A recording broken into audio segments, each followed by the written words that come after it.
Hi, Les Miller here, out for my last bike ride of the season.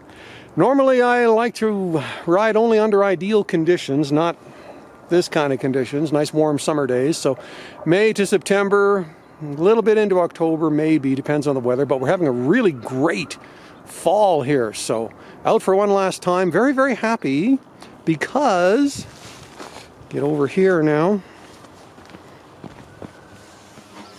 if you can see it, the chain on my bike last time, about a month ago, it fell off and got wedged right in here. And I couldn't seem to get it out. I had to walk home about 2 kilometers. So I'm very, very happy, of course, because I'm not a handy guy. And I was able, after 2 tries, to fix it myself, thanks to a couple of YouTube videos. And of course, I'll give God the glory for all of everything in life because He is the true teacher.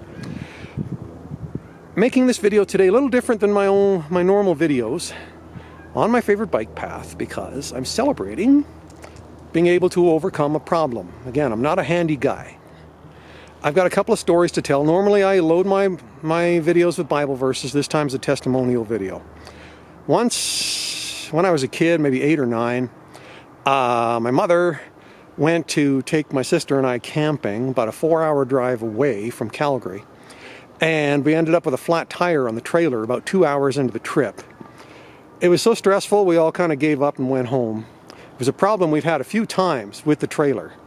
And basically we spent the rest of Mom's vacation just at the house. Contrast that with another story.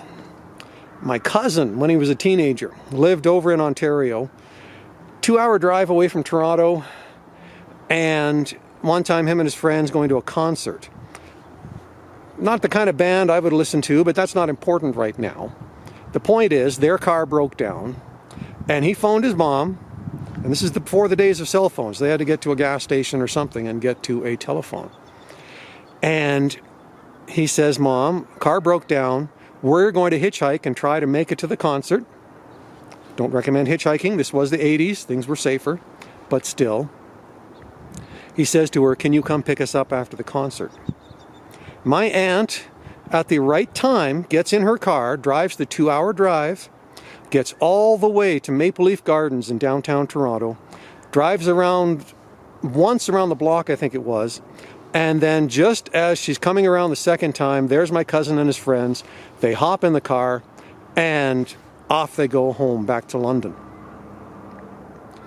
So 2 stories contrasted to give you a simple lesson. And there's so many Bible verses I could use, a lot of them in the book of Revelation, on the idea of blessed is he who overcomes. We just try a little harder and pray a little more, and maybe God will give us the answers to our problems, rather than just giving up. You know, that's the idea, the spiritual lesson behind if you have faith and you say to the mountain, move, it will move. It's a mountain of difficulty. Right. Now, I'm not trying to be the same as you might hear on a video from, say, Anthony Robbins or Oprah Winfrey or Joel Osteen or Deepak Chopra. Not overcoming in your own strength, overcoming in His strength, right? Sometimes He does guide us into positions where we need Him so He can be the one to meet that need. Sometimes the answer is wait for a miracle. But sometimes the answer is just try a little harder, you can do it. Like I've said already in my previous video on the wilderness experience Christ had, if God doesn't move the mountain, He wants you to climb it.